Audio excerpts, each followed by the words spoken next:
Welcome back to our channel. So మొత్తానికైతే సర్పంచ్ ఎన్నికలు నగరం మోగింది. కోర్టు కూడా ఇక మేము దీన్ని ఆపలేము అనే డిసిషన్ తీసుకోవడం అండ్ దాంతోపాటు వచ్చే నెల నుంచి డన్ సర్పంచ్. ఇక సర్పంచ్ ఎన్నికలకి ఎదురు చూసిన వాళ్ళందరూ కూడా ప్రజెంట్ ఏమనుకుంటున్నారు, ఇగో సర్పంచ్ ఎన్నికలకు సై. ఇక 3 పార్టీలకు సంబంధించిన బాస్లకు సంబంధించిన ఫొటోస్ చూసిన తర్వాత ఇక సై అంటే సై, ఒక పెద్ద సమరం జరగబోతుంది. సర్పంచ్ ఎన్నికల ఏ పార్టీకి సంబంధించి ఎంతమంది సర్పంచులు ఉండబోతున్నారు, ఇవన్నీ చర్చ, ఇవన్నీ వేస్ట్. ఆల్రెడీ సర్పంచ్లకు సంబంధించి గ్రామాల్లో డిసైడ్ అయిపోయినరు, ఏకగ్రీవం జరిగిపోతున్నాయి. ఇక ప్రచారాలకి మేము ఎట్లా చేయాలి, ఎవరిని ఎట్లా చేయాలి అనే ఆలోచన అంతా వేస్ట్, ఉత్తదే అవన్నీ. ఇక ఇవన్నీ పరిస్థితుల ముందు ఒకసారి ఈ వీడియో వినండి. విన్న తర్వాత అసలు ఎక్కడెక్కడ ఏమేమి ఏకగ్రీవం అయిపోయినాయి నేను చెప్తాను. గ్రామానికి చెందిన వాసిని. నాకు గత కొంతకాలంగా నేను కాంగ్రెస్ పార్టీలో పనిచేస్తూ ఉంటున్నాను. పొంగులేటి శ్రీనివాసరెడ్డి గారి ఆధ్వర్యంలోనే పనిచేస్తున్నాను. అంతేకాకుండా మనకి ఇప్పుడు వచ్చిన సర్పంచ్ ఎలక్షన్లలో నాకు నిలబడాలనే ఆకాంక్ష పెరిగింది. గతంలో రేవంత్ రెడ్డి అన్న ఒక పిలిపిచ్చాడు, తల్లిదండ్రులు పుట్టిన ఊరిని మర్చిపోవద్దని చెప్పాడు. అది గుర్తుపెట్టుకొని నా సొంత ఊరైన ముఠాపురంలో నాకు వీరన్నస్వామి గుడి ఉన్నది. అక్కడ ఆ వీరన్నస్వామి గుడికి నాకు 1 ఎకరం పొలం ఇద్దామనుకున్నాను. అది నాకు గ్రామ సర్పంచ్గా ఇనానిమస్గా ఇస్తే నేను కొన్ని వర్క్ చేద్దాం అనుకుంటున్నాను గ్రామ పంచాయతీకి, గ్రామానికి సంబంధించిన విషయాల్లో.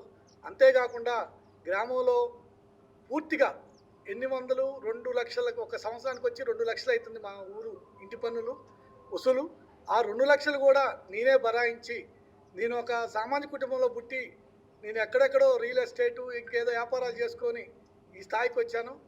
దీనికి నా సొంత ఊరు, మా అమ్మని మా నాన్నని కన్నా ఊరు మర్చిపోకూడదని చెప్పి దానికోసమే నేను నా ఊరిలో పోటీ లేకుండా ఇనానిమస్గా తీసుకున్నాను. దానికే అక్కడ ఫోన్ రిజిస్ట్రేషన్ చేసి ఆ ఇదనమాట ముచ్చట. ఇప్పుడు యునానిమస్గా అంటే ఏం ఎక్స్పెక్ట్ చేసారు సర్పంచ్ ఎన్నికలకు సంబంధించి అని అంటే, ఒక పార్టీకి సంబంధించి ఇంకో పార్టీ ఏం చేయలేదు, ఈ పథకాలు ఊళ్ళల్లో రాలేవు, ఇవి అమలు కాలేవు అని బీఆర్ఎస్ ముందుకు పోవాలి అని అనుకుంది. ఇక కాంగ్రెస్ ఏమనుకుంది, పథకాలు ఏమైతే అమలైనాయో దాంతోపాటు రైతు భరోసా బంధు ఏదైతే ఉందో అది మనం వెంటనే వేసేసేసి దాన్ని మనం ప్రచారం చేసుకోవాలి. ఇక బతుకమ్మ చీరలు వాళ్ళు మంచిగా వెళ్ళి మహిళా ఇంద్ర శక్తి చీరలు మేము ఇచ్చినామని మహిళల ఓట్ బ్యాంక్ రాబట్టుకోవాలి. ఇట్లా ఎన్నో ప్లాన్స్ వేసినా అవన్నీ కూడా ఫ్లాపే. అవన్నీ అసలు అవసరమే లేని పరిస్థితులు గ్రామాల్లో కనిపిస్తున్నాయి. అంటే గ్రామానికి సంబంధించిన వాళ్ళపైన ఈసీ సీరియస్ అయిన సందర్భం ఇది. ఎలక్షన్ కమిషన్ ఏకంగా ఎవరైతే యునానిమస్గా ఏకగ్రీవం చేస్తున్నారో వాటిపైన అంతా కూడా ఒక నిఘా ఉంటుంది. ఎవరిని బలవంతంగా విత్డ్రా చేయించొద్దు నామినేషన్స్. అసలు ఏకగ్రీవం ఎట్లా జరుగుతుంది కూడా మేము దానికి ఒక సెల్ ఏర్పాటు చేస్తాం, అది కూడా మేము చూస్తామని చెప్తుంది. అంటే అంత విపరీతంగా యునానిమస్ అవుతున్నాయి. ఇక యునానిమస్ అనే కంటే కూడా ఇంకొక వర్డ్ యూజ్ చేయాల్సి వస్తుంది. వేలం పాట పాడుతున్నారు సర్పంచ్ పదవులను. పార్టీలకు సంబంధం లేకుండా వేలం జరుగుతుంది. ఇక వేలం 5 లక్షల నుంచి స్టార్ట్ అయిందంటే ₹1 కోటి వరకు కూడా వేలం జరుగుతుంది. కేవలం డబ్బులు మాత్రమే కాదు. ఇక కొంతమంది గుళ్ళకి నేను ఎకరం పొలం దానాదత్తం చేస్తామంటున్నారు. ఇంకొంతమంది ఏమో నేను 2 లక్షలు ఏదైతే ఇంటి పన్ను ఉంటుందో అదంతా నేనే కడతానంటున్నారు. ఇంకొంతమంది ఊళ్ళో ఉన్న ఫోన్లన్నీ నేనే రీఛార్జ్ చేయిస్తానంటున్నారు. ఇంకొంతమంది మీ పిల్లల్ని చదివించే బాధ్యత నేనే తీసుకుంటున్నా, నన్ను సర్పంచ్గా మీరు అందరూ గెలిపియాలి అని. ఇక్కడ ఎక్కడ కూడా హామీలు లేవు, డైరెక్ట్ అటాక్లే. ఇన్ని పైసలకి ఈ పదవి బస్ అంతే, కొనుక్కుంటున్నారు సర్పంచ్ పదవులకు వేలం పాట పాడి కొనుక్కుంటున్నారు. ఇక గ్రామాలు కూడా ఏం చేస్తారో, ఆల్రెడీ ఇప్పటికే 2 సంవత్సరాలు అయిపోయింది. ఇప్పటివరకు గ్రామాల్లో అభివృద్ధి చాలా దరిద్రం ఉండే పరిస్థితి ఉంది. చాలా గ్రామాల్లో ఇబ్బందులు ఎదుర్కొంటున్నారు. ఇక కొన్ని సంవత్సరాల నుంచి పెండింగ్ పడ్డ పనులన్నీ కూడా గ్రామాల్లో జరగాలంటే ఇక సర్పంచ్ల పదవుల వేలం పాడితే ఆ వచ్చే పైసలతోటే ఆ గ్రామాల్లో ఒక కార్యక్రమాలు జరిపించుకోవాలనుకుంటున్నారు. ఇక కొన్ని దగ్గర అయితే శ్మశాన వాటికి సంబంధించి కావచ్చు, ఇంకొన్ని దగ్గర బళ్ళు కావచ్చు, ఇంకొన్ని దగ్గర గుళ్ళు కావచ్చు, ఇట్లా వాళ్ళకు ఉండే సమస్యలన్నీ కూడా తీరే పంచాయతీ పెట్టుకుంటున్నారు. సో ఇది నేను చెప్పడం కాదు, ఏ గ్రామంలో ఎట్లుందో పరిస్థితిని మీకు చెప్తా. ఇందాక మాట్లాడినప్పుడు ఈయన సర్పంచ్కి సంబంధించి అనానమస్గా నన్ను పోటీకిలో ఉంటే నేను ₹1 కోటి విలువ చేసిన భూమి నేను ఆలయానికి రాసిస్తా ఇంకా చెప్పిండు కదా.